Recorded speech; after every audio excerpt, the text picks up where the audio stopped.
chers parents, shalom, chers petits camarades. Je suis Tata Danielle et je suis ravie de vous retrouver encore ce matin. Aujourd'hui, nous avons quelque chose de très important à partager encore avec vous. Il s'agit de communiquer avec notre enfant depuis le sein maternel. Pour pouvoir communiquer avec quelqu'un, il faut que la personne existe. Et pour qu'il y ait existence, pour qu'il y ait vie humaine, il faut qu'un spermatozoïde et une ovule se rencontrent. Quand le spermatozoïde et l'ovule se rencontrent, on parle de fécondation. Dès qu'il y a fécondation, la vie commence. Si donc la vie commence dès la fécondation, nous devons dès cet instant communiquer avec cette nouvelle vie qui a commencé dans le ventre de maman. 3 semaines juste après la fécondation, le cœur de ce nouveau être commence à battre. Maman peut même ne pas savoir qu'elle est encore enceinte, mais l'enfant existe déjà, son cœur bat. C'est déjà un être humain parce que son cœur bat, il vit. Et à 1 mois, déjà, ses pieds et ses mains commencent à pousser. Et à moins de 2 mois déjà, ses doigts possèdent ses empreintes digitales définitives et uniques au monde. À environ 3 mois et demi, l'enfant commence à bouger dans le ventre de maman. Bref, tout ça pour nous dire que depuis le sein maternel, l'enfant vit, il existe, il est un être humain à part entière.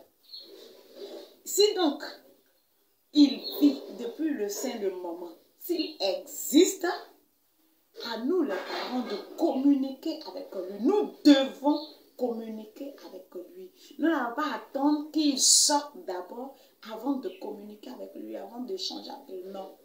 Il a besoin de savoir que ceux chez qui je viens m'attendent. Il a besoin de savoir s'il est attendu, s'il est aimé. Et donc, lui, pour communiquer avec maman, il bouge. Il bouge dans le ventre de maman. Quand il bouge, il est en train de dire à maman, « Hello, je suis présent, je suis là, prenez soin de moi, j'ai besoin de toi, etc. » Maman peut avoir des envies de manger telle chose, de dormir, etc. En répondant favorablement aux besoins de l'enfant, il se sent aimé, il se sent accepté, il se sent attendu et maman en train de tisser une relation émotionnelle avec cet enfant sans s'en rendre compte. En répondant favorablement à ses besoins, quand il bouge, maman en train de participer au développement émotionnel de cet enfant. Mais si l'enfant bouge, si l'enfant a besoin de quelque chose dans le sein de maman et que maman ne répond pas, maman s'en fout, cet enfant va se sentir rejeté, il va se sentir pas aimé. Mais à maman seul ne peut pas réussir tout cela. La présence de papa est très importante pendant le déroulement de la grossesse. C'est les 2 parents qui doivent s'associer pour tisser cette relation émotionnelle avec l'enfant qui vit dans le ventre de maman. Papa doit bien prendre soin de maman. Parce que l'enfant dans le sein de maman sait tout ce qui se passe autour de lui. Il comprend, il entend. L'environnement dans lequel maman vit. L'ambiance qui règne tout autour d'elle. Les émotions, les humeurs de maman, l'enfant ressent le tout. Et donc, papa doit s'arranger pour bien prendre soin de maman, pour que maman soit à l'aise et que l'enfant aussi puisse être à l'aise. De temps en temps, papa peut aussi raconter des histoires à cet enfant qui vit dans le ventre de maman, même s'il n'est pas encore sorti. Et peut-être même toucher le ventre ou bien poser l'oreille sur le ventre de maman et chuchoter des paroles douces dans l'oreille de cet enfant qui vit dans le ventre de maman, du genre nous t'aimons, nous t'attendons, tu es précieux, tu es unique au monde, etc. Et en le faisant, doit prononcer le prénom de cet enfant. On doit l'appeler par son prénom. Généralement, on attend que l'enfant sorte. On attend qu'il naisse d'abord avant de lui trouver un prénom ou alors avant de l'appeler par le prénom qu'on avait prévu. Non. Nous devons le faire depuis le ventre de maman. Si on n'a pas pu lui trouver un prénom avant la grossesse, pendant la grossesse, il faut le faire. Peut-être parce qu'on ne connaît pas encore son sexe. Mais une fois qu'on connaît son sexe, il faut lui trouver un prénom et il faut l'appeler par ce prénom-là. Il va se sentir aimé.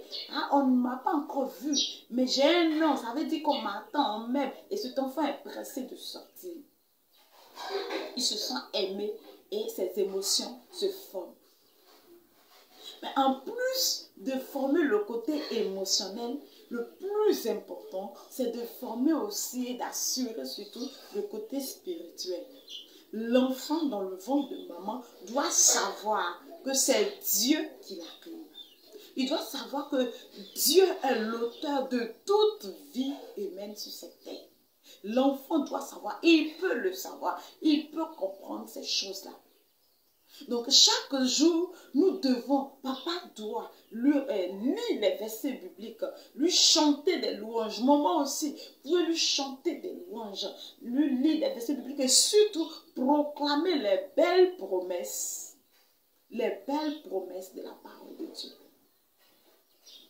Le psaume 22, versets 10 à 11, le psaume 71, verset 6 et Job 33, verset 4 nous disent clairement que Dieu est l'auteur de la vie et l'enfant sont des promesses que Dieu fait et qui ont été faites pour lui. Donc on doit proclamer ces promesses-là sur sa vie pendant qu'il est dans le ventre de maman. En sortant, il doit savoir que c'est Dieu qui l'a créé. Généralement, on pense que les enfants, bon, ils sont enfants et puis ils n'est même pas encore né. Qu'est-ce que c'est? Non. C'est un être à part entier. Il a tout. Depuis le ventre de maman, il a déjà tout avant de sortir ici. Donc, il peut comprendre les choses de Dieu. Il peut entendre et il s'habitue à ces choses. Il s'habitue aux choses de Dieu. Il s'habitue aux voix de papa et de maman avant de sortir. L'éducation devient encore plus facile. Une fois il sort, on peut continuer ce qu'on a commencé dans le ventre. Et les enfants, depuis le ventre, peuvent même rencontrer le Saint-Esprit. On a le cas de Jean-Baptiste. Dans Luc 1, le verset 41-44, on nous parle de ce qui s'est passé avec Jean-Baptiste. L'enfant peut être rempli du Saint-Esprit depuis même le ventre de maman. Donc, ne négligeons pas ces choses-là.